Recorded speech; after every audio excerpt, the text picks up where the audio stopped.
अस्सलाम वालेकुम रहमतुल्लाहि वबरकातुहू। मैं हूँ एडवोकेट मोमना शहजीम। और जिस तरह से आपको इस चीज़ का नॉलेज है कि हमने सीरीज शुरू की हुई है जुडिशल सिस्टम ऑफ पाकिस्तान के हवाले से लेक्चर्स की। तो ऑलरेडी मेरे जो 2 लेक्चर्स हैं वो अपलोडेड हैं मेरे यूट्यूब चैनल पे। इसमें हमारी एक बुक है जो कि हम प्रॉपरली एक लिहाज से उसको रीड आउट कर रहे हैं।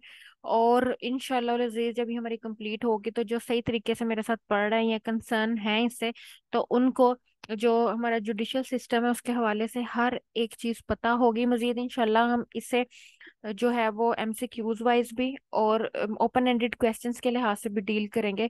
तो फिर कोई चीज़ इस तरह की नहीं रह जाएगी कि आपको जुडिशल सिस्टम के हवाले से कोई एम्बिग्विटी रह जाए। तो आज का जो मेरा टॉपिक है वो अकाउंटेबिलिटी पे।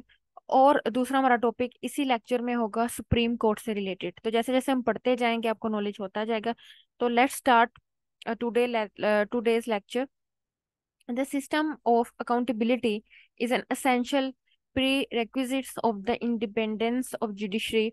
The Constitution of Pakistan prescribes such procedure in the form of Supreme Judicial Council.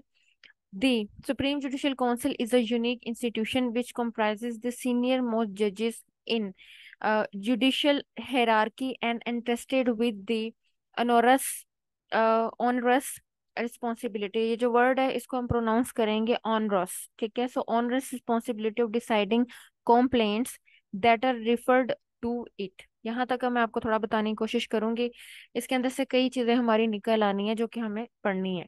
ठीक है, सबसे पहले वो कहते हैं कि अकाउंटेबिलिटी का कॉन्सेप्ट है। उर्दू में हम इसके लिए जो वर्ड यूज करते हैं वो है एहतसाब का। ठीक है, तो एहतसाब जो है वो बहुत ज़रूरी है अगर हम चाहते हैं कि हमारी जुडिशरी जो है वो आज़ादी इख्तियार करे।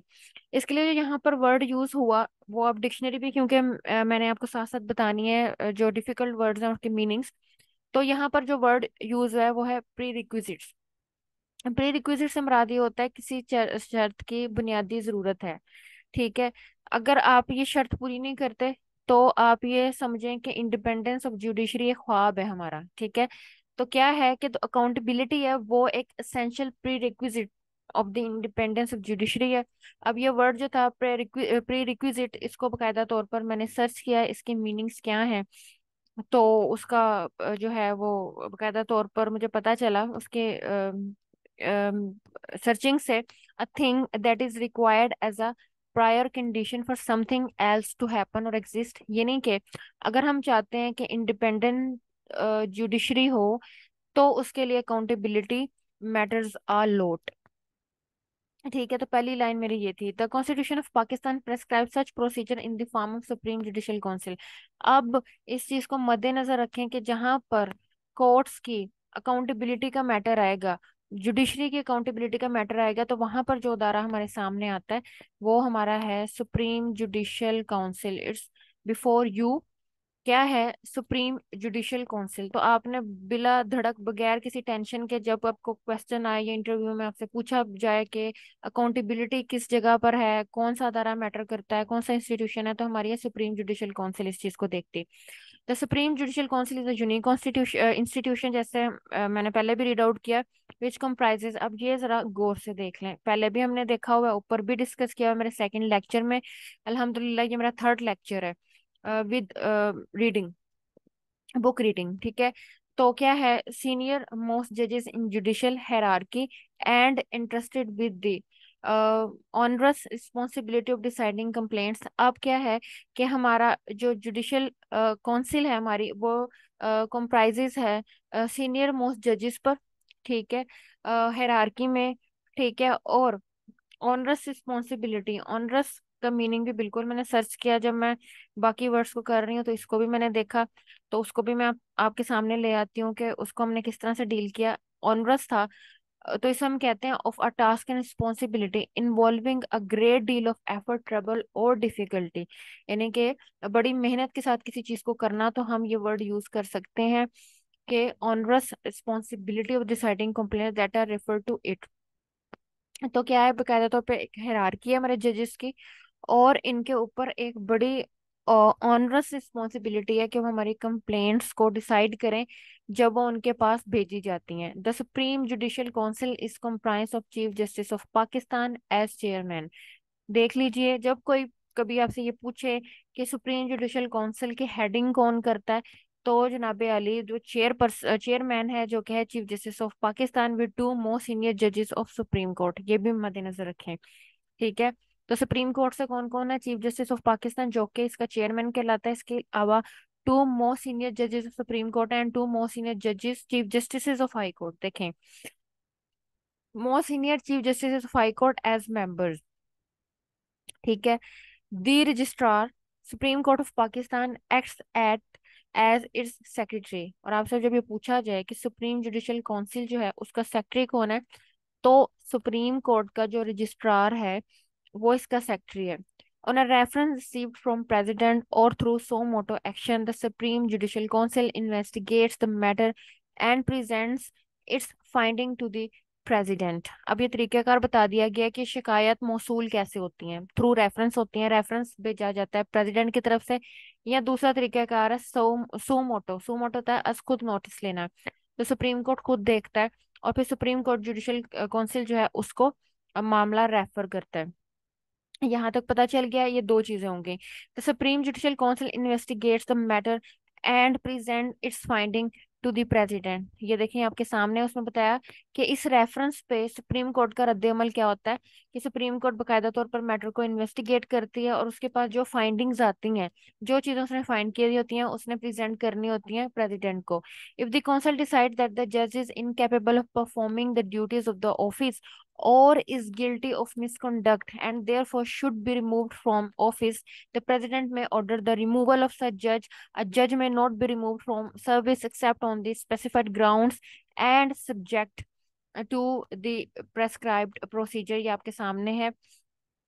ठीक है। इसमें बताया कि जब हमारी जो काउंसिल है जिसके बारे में हम बात कर रहे हैं, जब ये तस्वुर कर लेती है और उसको पता चल जाता है कि भाई वाकई ही एक जो जज है इनकेपेबल है कि वो अपनी ड्यूटीज अंजाम नहीं दे सकता, और जो मिसकंडक्ट की गिल्टी का मामला था वो भी हकीकत है, तो फिर क्या हो सकता है कि जो हमारी जो काउंसिल है वो कह देती है कि बस इस जज को वाकई ही ओहदे को छोड़ देना चाहिए।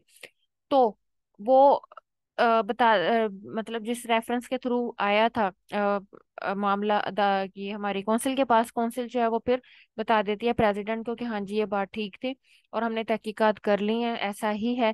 तो फिर प्रेसिडेंट जो है वो ऑर्डर पास करता है और रिमूव कर देता है जज को उसके ऑफिस से। अ जज में नॉट बी रिमूव्ड। और एक अल्टीमेट रियलिटी ये है कि जो जज साहब हैं वो अपने ऑफिस से रिमूव नहीं हो सकते, अपनी सर्विस से रिमूव नहीं हो सकते जब तक कि स्पेसिफाइड ग्राउंड्स ना हो, या ये जो ग्राउंड्स हैं ये एक प्रेस्क्राइब प्रोसीजर के लिहाज से ना हो। तो कहने का मकसद ये होता है कि जो चीज़ें हम ऊपर पढ़ चुके हैं, ठीक है, उसी के एम्बिट में रहते हुए सारी चीज़ों को देखा जाएगा। अगर वो उस लिहाज से है तो वेल एंड गुड, और अगर ये सारी चीज़ें नहीं है तो ऐसे बगैर किसी वजह के जो जज साहब हैं उसको महरूम नहीं किया जा सकता उनके जो है वो ओहदे से। ठीक है। अब मैं थोड़ी चीता चीता बातें आपको दोबारा बता दूं। अकाउंटेबिलिटी का कंसेप्ट आपके पास क्लियर होना चाहिए। अकाउंटेबिलिटी का दूसरा नाम आप खुद अपने माइंड में रख लें कि सुप्रीम जुडिशियल काउंसिल है। तो जब भी आप अकाउंटेबिलिटी से रिलेटेड क्वेश्चन आपको आए, आपने सुप्रीम जुडिशियल काउंसिल की कॉन्स्टिट्यूशन, यानी कि उसकी तश्कील, उसमें कौन कौन से लोग शामिल हैं, वो किस तरह से काम करती है, उसके पास शिकायत कैसे आती हैं, प्रेसिडेंट उसे कैसे अप्रोच करता है, वो अपनी किस तरह से फाइंडिंग्स देता है, और जो फाइंडिंग्स दे देती है काउंसिल, तो फिर हमारा जो प्रेसिडेंट है वो क्या करता है, और जज के मामले को किस तरह से डील किया जाता है। तो ये सारी सारे सवालात का जवाब हमारे इस पैराग्राफ में था, जो कि मैं पढ़ चुकी हूँ विद फुल अंडरस्टैंडिंग।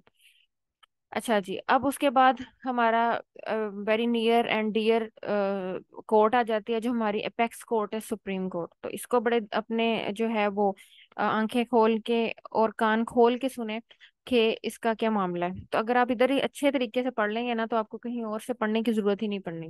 तो मैं रीडिंग स्टार्ट करने लगी हूँ, देखिए। The Supreme Court is the apex court of the land, exercising original, appellate and advisory jurisdiction। पहली चीज हमारी अपेक्स कोर्ट है। दूसरी चीज आ जाती है जुरिस्डिक्शन की काइंड्स। अगर आपसे कभी पूछा जाए कि जुरिस्डिक्शंस कौन कौन सी होती हैं, तो वो तो आपके सामने आ गया, आपने अगर पढ़ा है। आप फटाफट बताएंगे, ओरिजिनल होती है, एपीलेट होती है, एडवाइजरी होती है। ठीक होगी, ये दो चीजें आपके सामने आ गई। It is the court of ultimate appeal and final arbiter of law and the constitution. बड़े जबरदस्त वर्ड्स हैं। अल्टीमेट अपील, कि अगर आपने अपील, अपील की आखिरी अदालत भी यही है। और अगर किसी चीज में तस्फिया का हम मामला समझते हैं, जो कि कॉन्स्टिट्यूशन और लॉ के अंदर हमें चीज चाहिए, तो भाई वो भी हमारी ये कोर्ट ही है जो आखिरी अदालत है। इस decisions are binding on all other courts. इसके जो डिसीजंस होते हैं वो तमाम बाकी अदालतों पे जो इसके नीचे आती हैं उसके ऊपर बाइंडिंग की हैसियत रखते हैं। The court consist of the chief justice and the other जजेस appointed by the president as per procedure laid down in the constitution. ठीक है। अब ये हमारा पॉइंट है, सवाल पूछा जाए कि जी हमारी जो कोर्ट है उसके अंदर कौन से लोग शामिल होते हैं, तो भाई आप सिंपल बताएं कि जी चीफ जस्टिस होता है, फिर अदर जजेस होते हैं जिनकी अपॉइंटमेंट प्रेसिडेंट साहब करते हैं, लेकिन प्रोसीजर के अकॉर्डिंग करते हैं जो कि हमारा कॉन्स्टिट्यूशन बताता है। अब देखें कितनी चीजें हमने पढ़ ली हैं इस बारे में। अब हम नेक्स्ट जा रहे हैं, an act of parliament. An act of parliament has fix the number of जजेस एट 17 चीफ जस्टिस एंड 16 जजेस। अब यहाँ पे सवाल कभी पूछा जा सकता है कि जो जो हमारे जजेस हैं उनकी तादाद मुकर्रर करना किसकी जिम्मेदारी है। तो आपने ये नहीं लिखना कि प्रेसिडेंट की है, ठीक है, प्रेसिडेंट जस्ट अपॉइंटमेंट करता है।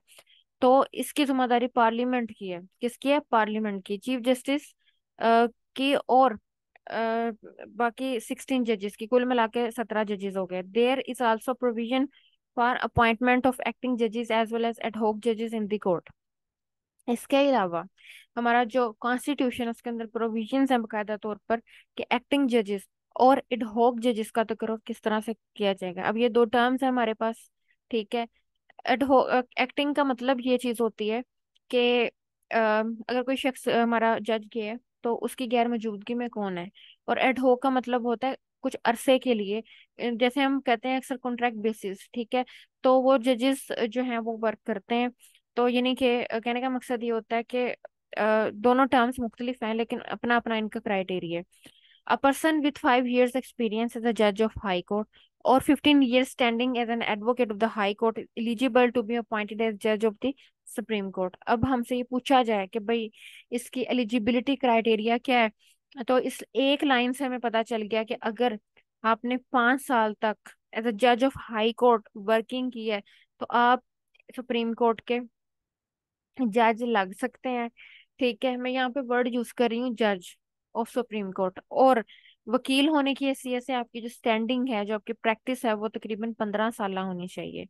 ठीक है। तो ये दो सूरत हाल होगी इसकी क्वालिफिकेशंस के लिहाज से कि अगर आप सुप्रीम कोर्ट में जो है वो वर्किंग करना चाहते हैं। ठीक हो गया। तो देखें, अब इतनी बातें हमने पढ़ ली, हमने इसकी जुरिस्डिक्शन पढ़ ली, हमने जो है वो ये पढ़ लिया कि इसकी तादाद का तयन कौन करता है, जजेस की तादाद कितनी होती है, फिर एडहॉक जजेस के बारे में, एक्टिंग जजेस के बारे में, फिर इसका एलिजिबिलिटी का क्राइटेरिया क्या है वो भी हमने देख लिया। अब नेक्स्ट हम पढ़ने लगे हैं, इसी चीज के पॉइंट बनते हैं। ठीक है, आप कई चीजें पढ़ते हैं, आप इसको खुद पॉइंट में लिख लें तो आपके अच्छे नोट्स बन जाएंगे। The court exercises original jurisdiction in settling intergovernmental disputes, be that disputes between the federal government and the provincial government और अमंग प्रोविंशियल गवर्नमेंट्स। अब देखिए, ये ओरिजिनल जुरिस्डिक्शन किस चीज के हवाले से, बाज दफा हमारी जो हुकूमतें हैं, जिस तरह की हमें पता है कि हमारी एक मरकजी यानी कि फेडरल की हुकूमत है, बाकी प्रोविंशियल गवर्नमेंट है, तो उनके अंदर इख्तियारात की तकसीम होती है। वो किस लिहाज से होती है? हमारे कॉन्स्टिट्यूशन में इख्तियारात की फहरिस्त 3 तरह की होती है। एक मरकजी हुकूमत की इख्तियारात की फहरिस्त, एक सूबाई हुकूमतों की इख्तियारात की फहरिस्त, और तीसरी होती है मुश्तरका।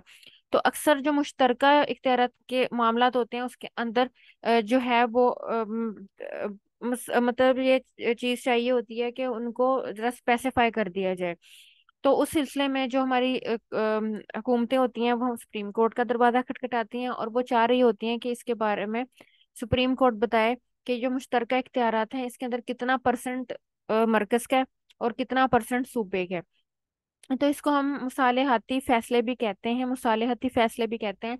इसको डेक्लरेटरी सूट्स का कॉन्सेप्ट कहा जाता है। दूसरा जिसके लिए वर्ड यूज हुआ बहुत जबरदस्त था, इंटर गवर्नमेंटल डिस्प्यूट्स, ये बड़ा ही अच्छा वर्ड था। ठीक है, तो ये इसका कॉन्सेप्ट है।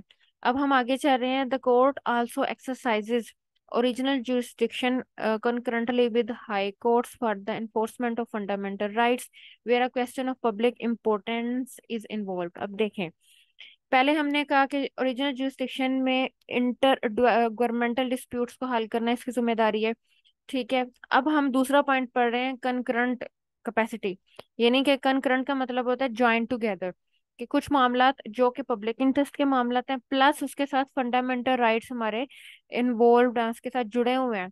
तो फिर हमारी जो सुप्रीम कोर्ट है वो हाई कोर्ट के साथ मिलके कंकरंटली एक और जुरिस्डिक्शन सामने आ गई। What is the meant by concurrent jurisdiction? तो हम बड़े हैरान होंगे, भाई कंकरंट जुरिस्डिक्शन हमने कहाँ पे पढ़ता? तो कंकरंट जुरिस्डिक्शन जो है वो ये है कि फिर हमारी सुप्रीम कोर्ट हाई कोर्ट के साथ मिलके मामलात को डील करती है, और ऐसे मामलात होते हैं जो कि पब्लिक इंपॉर्टेंस के होते हैं प्लस फंडामेंटल राइट्स उसके अंदर इन्वॉल्व होते हैं। तो ये आपको क्लियर हो जाना चाहिए। The court has appellate jurisdiction in this civil and criminal matters. तो जो हमारी सुप्रीम कोर्ट है उसके अंदर किसी किस्म की कोई डिवाइडेशन नहीं है, वो सिविल और क्रिमिनल दोनों तरह की अपीलें सुनती है, क्योंकि हमारी आखिरी अदालत अपील होती है। Furthermore the court has advisory jurisdiction in giving opinion to the government on a question of law.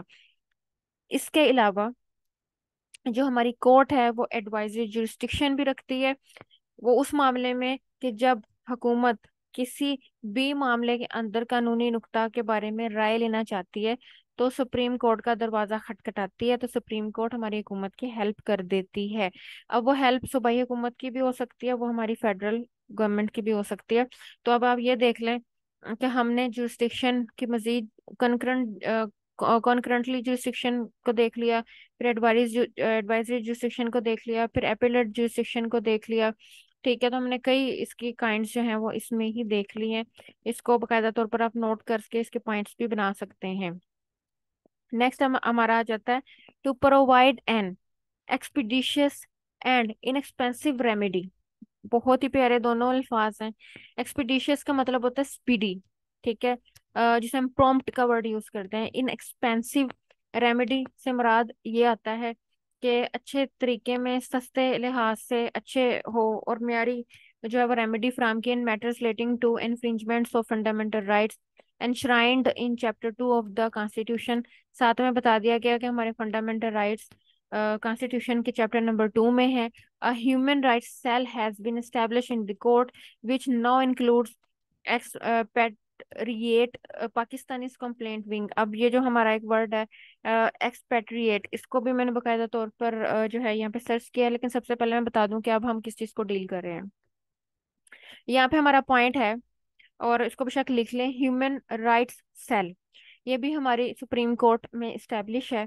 ठीक है, अगर हमने ना पढ़ते तो हमें आइडिया ना होता। ठीक है, एक्सपेट्रिएट पाकिस्तानी से मुराद ये, एक्सपेट्रिएट का मतलब जो है ना वो होता है क्या, ऐसे पाकिस्तानी जो कि आउटसाइड पाकिस्तान से रहते हैं। ठीक है, तो जब मैंने पढ़ा, इसको मैंने सर्च किया तो मुझे आइडिया हुआ कि इस वर्ड के क्या मीनिंग्स है। मैं आपको अपनी सर्च भी दिखा देती हूँ। ये सॉरी, एक्सपीडिशियस की है, और यहाँ पे मैंने उसकी की हुई है, तो वो भी मैं आपको दिखा देती हूँ। हाँ जी, ये एक्सपेट्रिएट। तो एक्सपेट्रिएट का मीनिंग है person who lives outside their native country. ठीक है, जो बात हो रही है यहाँ पे ओवरसीज पाकिस्तानीज के है, ठीक है, जो बाहर रहते हैं। तो ये जो नया वर्ड मुझे यहाँ से ही मिला है, मैंने इससे पहले ये वर्ड नहीं पढ़ा था। एक्सपेट्रिएट पाकिस्तानीज कंप्लेंट विंग, ठीक है, ये भी मौजूद है। यानी कि अपने पाकिस्तानियों की भी सुनना और जो पाकिस्तानी हमारे आउटसाइड रहते हैं उनकी भी सुनना। The self functions under the direct supervision of the chief justice of Pakistan. अब ये आप देख लीजिए कि काम इम्पोर्टेंस की बात नहीं है कि वो डायरेक्ट आती है supervision Chief justice of Pakistan के। It is mandated to expeditiously process the complaints and grievances received from the general public. यानी कि जनरल पब्लिक से जो भी शिकायत मौसूल होती हैं, जो उनके ग्रीवेंसेस हैं, उनको सुना जाता है। Many such letters application and complaints are received. अब मोड क्या है कि लेटर भी आप वहां पे भेज सकते हैं, एप्लीकेशन भी भेज सकते हैं, कंप्लेंट्स भी हैं। At the initial stage, a report is called from the head of the department agency complaint against, यानी कि इसके अंदर क्या आ सकता है कि जब रिपोर्ट कर दी जाती है तो हो सकता है वो आपकी रिपोर्ट किसी डिपार्टमेंट के अगेंस्ट है, वो एजेंसी के अगेंस्ट है, तो यकीनी तौर पर उन सबको असेस किया जाएगा in case the grievance is redressed. ठीक है, यानी कि हर सूरत में क्या है कि ग्रीवियंस को रिड्रेस किया जाएगा, यानी कि इसकी दादरसी होगी, the matter is dispose of. तो फिर मैटर डिस्पोज ऑफ होगा जब दादरसी हो जाएगी। Cases requiring hearing are however fixed in court and decided in this way, relief is provided to the poor and vulnerable section of society. Vulnerable का meaning होता है कि ऐसे लोग जो कि हमारी सोसाइटी में कुछ स्पेशल अटेंशन चाह रहे होते हैं। अब इसकी मैंने सर्च की हुई है, वो भी मैं आपको आपसे शेयर करती हूँ। वल्नरेबल से मीनिंग इसके क्या है, इसकी प्रोनाउंसिएशन एक बार खुद भी चेक कर लीजिएगा। सो अभी आ जाती है कि इसकी मीनिंग्स क्या हैं। हाँ जी, तो वल्नरेबल था, expose to the possibility of being attacked और हार्म्ड इधर फिजिकली इमोशनली। एक तो ये मीनिंग हो गया। दूसरा, अब ये दूसरे नंबर पे यहाँ पर ये जहाँ पर ये हमारा आ रहा है, वो देखें कि of a person in need of special care support और protection because of age disability और रिस्क ऑफ अब्यूज और नेग्लेक्ट। ठीक है, मतलब कई वजूहात हो सकते हैं, किसी की डिसेबिलिटी मैटर कर सकती है, कोई उसका अब्यूज हुआ है, उसके साथ कोई सीरियस इशू हुआ है।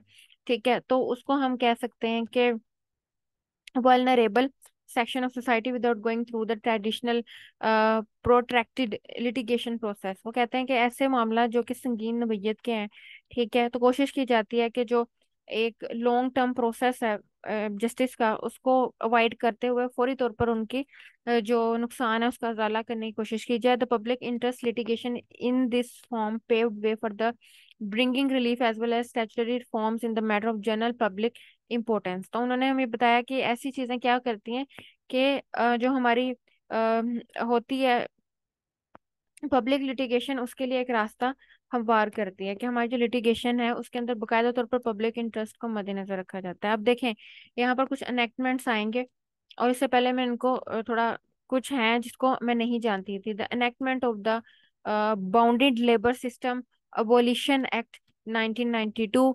लेबर एनेक्टमेंट से रिलेटेड मुझे लेबर लॉस का पता था, लेकिन मैंने इस वर्ड को, इस एक्ट को पहली दफा सुना है।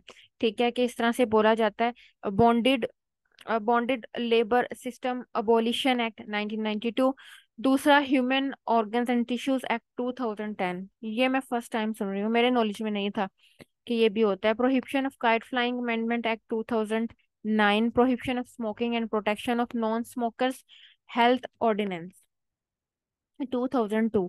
अब देखें, इसकी एक सेंस है, थोड़ा सा मैं आपको इसमें गाइड करूंगी, या समझ लें कि डिस्कशन ही है कि एक तो prohibition of smoking and protection of non smokers health, कि एक पर्सन जो स्मोक करता है, चले उसको तो जो उसकी प्रोहिबिशन करनी है सो करनी, लेकिन वो लोग जो कि स्मोकिंग नहीं करते उनका क्या कसूर है।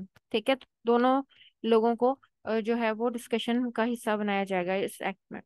अच्छा जी, अब उसके बाद नेक्स्ट आता है the supreme court appoints its own staff and determines their terms and condition of service। यहाँ पर रुके, अगर कभी क्वेश्चन पूछे कि जो सुप्रीम कोर्ट है उसका स्टाफ कौन अपॉइंट करता है, तो आपने कहना है कि भाई सुप्रीम कोर्ट खुद करती है। The supreme court appointment of officers and servant and terms of service rules 1982 prescribe the qualification for and mode of appointment and promotion of staff together with the penalties and the procedure for disciplinary proceedings against them। अच्छा, तो staff जो है वो कौन करता है, जो supreme court खुद अपॉइंटमेंट करती है उनकी। अच्छा, किस एक्ट के थ्रू करती है, तो जी वो भी हमारे सामने है, वो है appointment of officers and servants and terms of service rules 1982। कितनी जबरदस्त बात है कि हमें यहाँ से ही पता चल गया। ठीक है, अब हमसे क्वेश्चन पूछा जाए, अच्छा जी तो फिर इस रूल के अंदर क्या क्या चीजें डिस्कशन में आती हैं, तो हम कहेंगे भाई इसमें बात की गई है क्वालिफिकेशन की, मोड ऑफ अपॉइंटमेंट की, उनकी प्रमोशन की, और इसके साथ अगर वो कुछ गलत करते हैं तो उनकी तदीबी जो सजाएं होती हैं।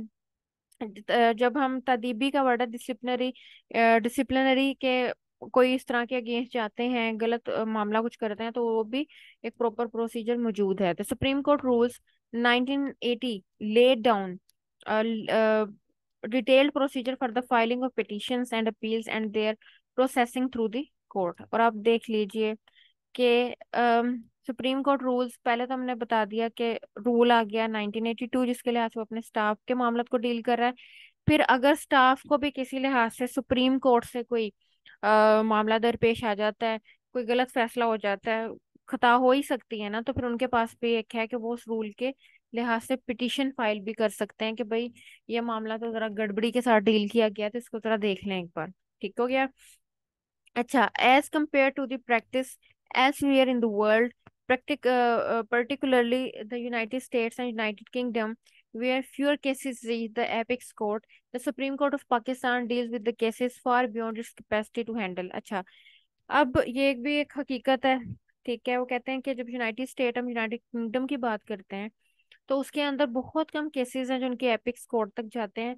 नॉर्मली नीचे नीचे कोर्ट्स में वो मामला सॉर्ट आउट हो चुके होते हैं, लेकिन हमारी जो सुप्रीम कोर्ट है, जो पाकिस्तान की सुप्रीम कोर्ट है, वो बियॉन्ड द कैपेसिटी जाके कई मामलात को हैंडल कर रही होती है। Its jurisdiction original as well as appellate is fairly wide.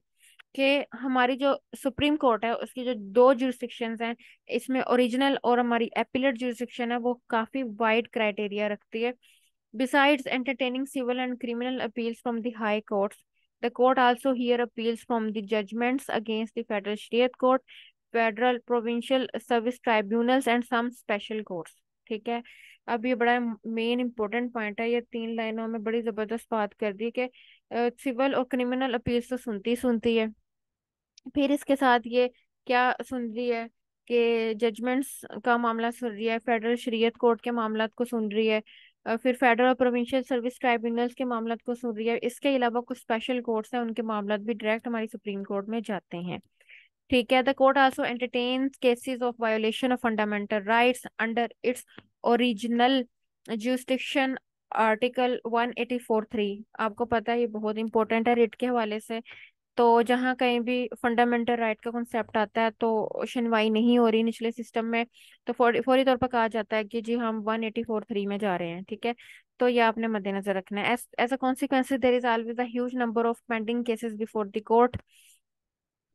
अब ये है, वो इसलिए ऐसे बता रहे हैं कि ना तो सिर्फ अपील्स को देखती है बल्कि स्पेशल कोर्ट्स के मामला, फिर कुछ ट्राइब्यूनल्स के मामला, तो एक लंबी जो है वो फहरिस्त है उनके पास डीलिंग्स की।